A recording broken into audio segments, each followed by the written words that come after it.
So here's a quick battery test. I've had my battery off my Fazer now charging for a few hours because my bike won't start.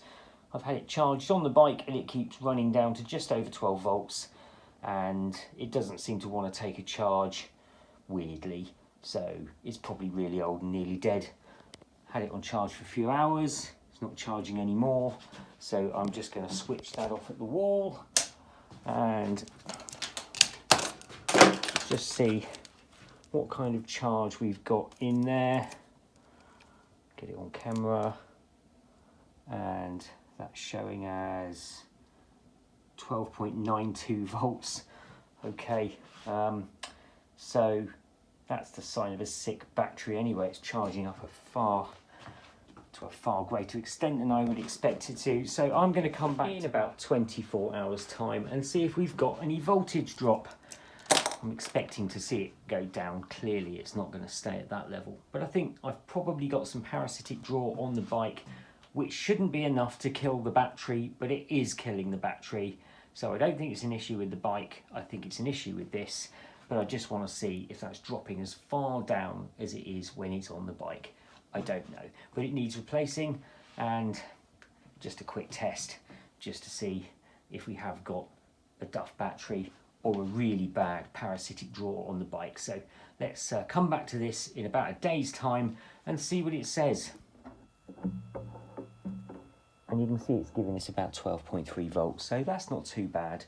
It's jumping around a little bit, but what it means is we do have a bit of parasitic draw on the bike, which is normal, but if the battery's old and nearly dead, it's not going to stand up to it. So I've bought a new battery, I'm going to sling that on.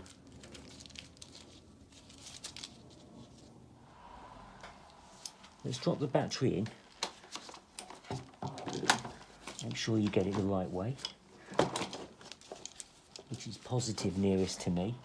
Now, we've got 4 cables each side, the battery cables, and we've got heated grips, and we've got a USB charger, and we've got the battery charger. So I think for now, what I'm going to do is just test the voltage that the battery's at for the moment, and then we'll get it on charge if we need to. Now you can just use a hex socket on this, just to give the bolt a little bit of a push. I'm just using a screwdriver and I'll nip it up with the socket at the end. And I'm just going to do the same with these. I'm using the new fittings just because they'll be free of any kind of corrosion.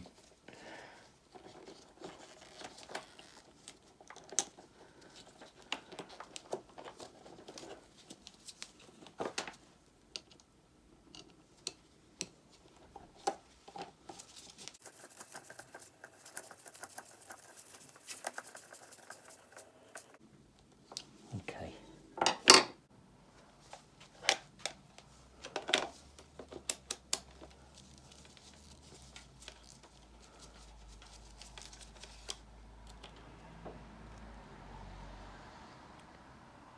Yeah, which is just at 12.57. It's going to fluctuate a little bit, and then we'll come back to it again in 24 hours and we'll see if that's dropped any. The other battery was dropping to about 12.12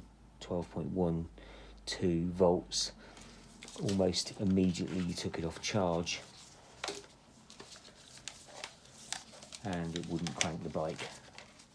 Okay, it is 24 hours later. Let's see what this battery reads now after being sat idle.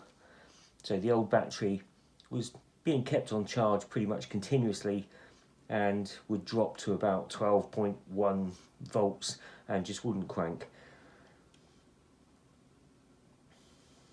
12.5, we'll take that, pretty good.